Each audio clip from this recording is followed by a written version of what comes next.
Assalamualaikum warahmatullahi wabarakatuh. Selamat pagi anak-anak kelas 10 SMK Sehat Insan Perjuangan. Apa kabar kalian hari ini? Saya harap kabar kalian selalu dalam keadaan baik, selalu dalam keadaan sehat ya. Amin, amin ya rabbal alamin. Ketemu lagi dengan saya Bu Gita pada hari ini pada pelajaran dasar farmasi kelas 10. Sebelum kita memulai pelajaran pada hari ini, marilah kita berdoa terlebih dahulu agar ilmu yang kita dapat bermanfaat dan belajar kita hari ini berjalan dengan baik dan berjalan dengan lancar. Berdoa mulai.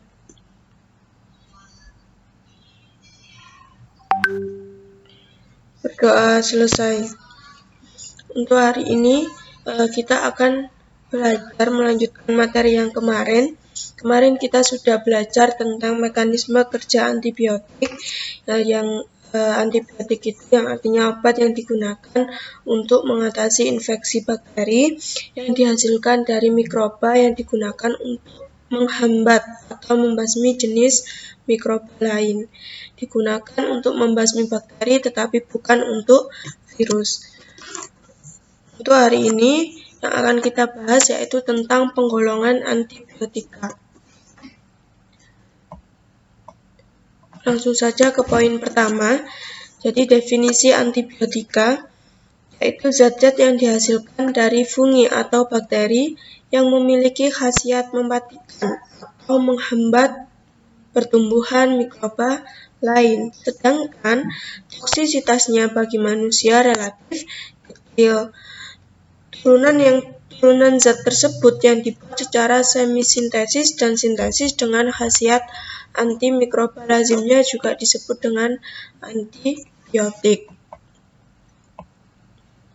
Kemudian penggolongan antibiotik berdasarkan spektrum atau kisaran kerja, jadi dibagi menjadi dua, yaitu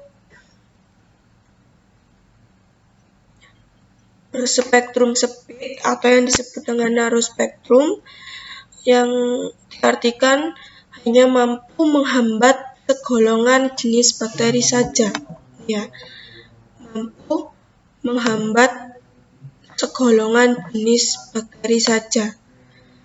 Contohnya hanya mampu menghambat atau membunuh bakteri gram positif atau gram negatif saja. Kemudian yang kedua yaitu berspektrum luas atau yang diartikan dapat menghambat atau membunuh bakteri dari golongan gram positif maupun gram negatif ya. Jadi dua-duanya bisa dihambat atau dibunuh oleh bakteri yang berspektrum luas.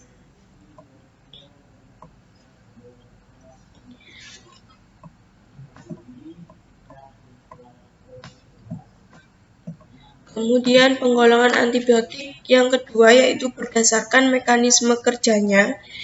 Jadi ada 3.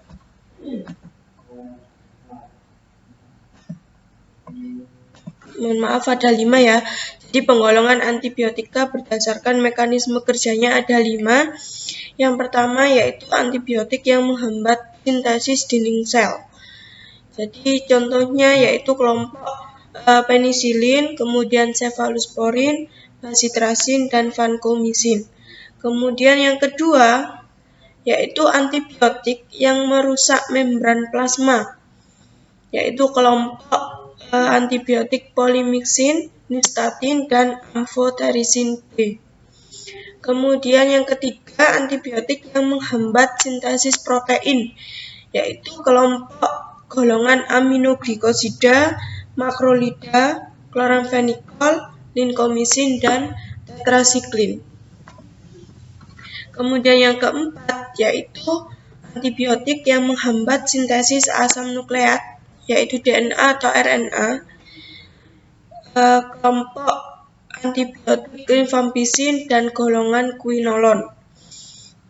Kemudian antibiotika yang menghambat sintesis metabolit esensial, yaitu antibiotik yang termasuk dalam kelompok sulfonamida, kemudian cotrimoxazol dan asam aminosalisilat. Kemudian penggolongan antibiotik berdasarkan daya kerjanya. Jadi ada dua. Yang pertama zat bakterisid, yaitu antibiotik yang memiliki kemampuan untuk membunuh bakteri. Yang kedua yaitu zat bakteriostatik, antibiotik yang memiliki kemampuan untuk menghambat pertumbuhan bakteri. Jadi itu bedanya ya, untuk zat yang bakterisid untuk membunuh bakteri, tetapi yang zat bakteriostatik untuk menghambat pertumbuhan bakteri.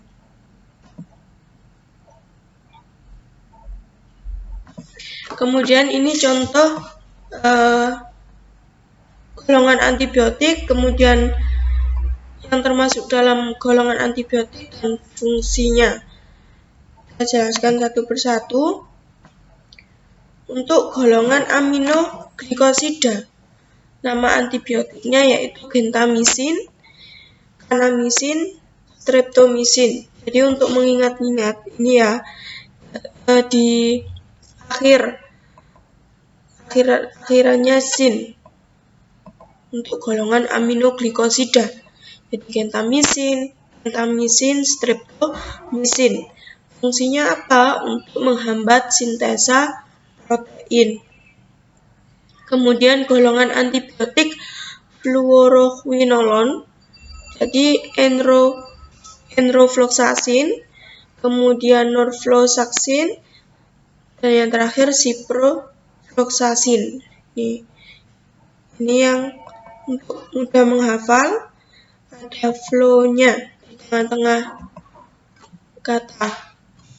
Fungsinya untuk menghambat sintesa asam nukleat. Kemudian golongan antibiotik penisilin. Nama antibiotiknya ampicillin sama amoxicillin. Fungsinya untuk menghambat pembentukan dinding sel bakteri. Kemudian golongan antibiotik peptida, ini ada colistin, fungsinya untuk menghambat sintesa protein. Kemudian golongan makrolida, ini ada tilosin sama eritromisin, fungsinya untuk menghambat sintesa protein.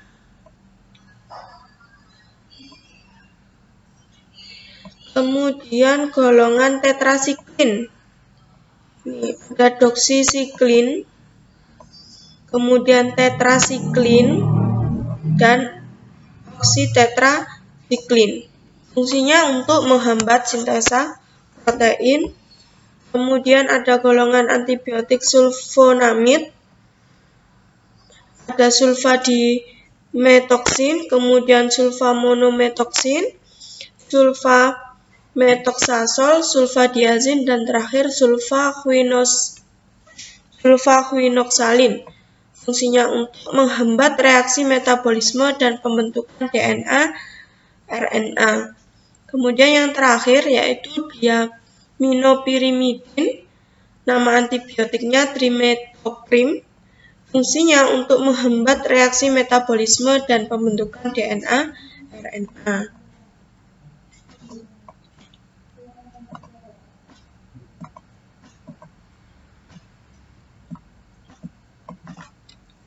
Kemudian ini tugas untuk kalian, yaitu tugasnya membuat makalah tentang antibiotik. Makalahnya ditulis tangan, dikumpulkan besok terakhir jam 9 malam. Kalau misalnya hari ini mau mengumpulkan boleh. Kemudian untuk komponen yang ada dalam makalah, yang pertama cover pasti, jadi judul makalahnya apa, kemudian ada logo sekolah, kemudian disusun oleh nomor absen kelas, kemudian ada langsung saja ke pembahasan. Jadi yang pertama definisi antibiotik, kemudian yang kedua penggolongan antibiotik, yang ketiga mekanisme kerja antibiotik, dan yang terakhir golongan atau serta obat dan fungsinya, seperti yang sudah saya jelaskan.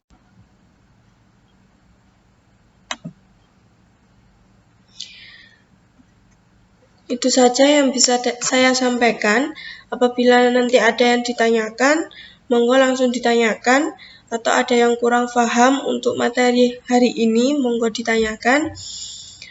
Terima kasih atas perhatiannya.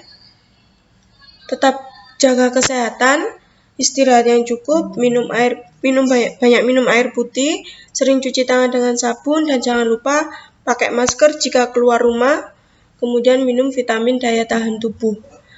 Terima kasih atas perhatiannya. Saya mohon maaf apabila ada salah kata. Saya akhiri. Wassalamualaikum warahmatullahi wabarakatuh.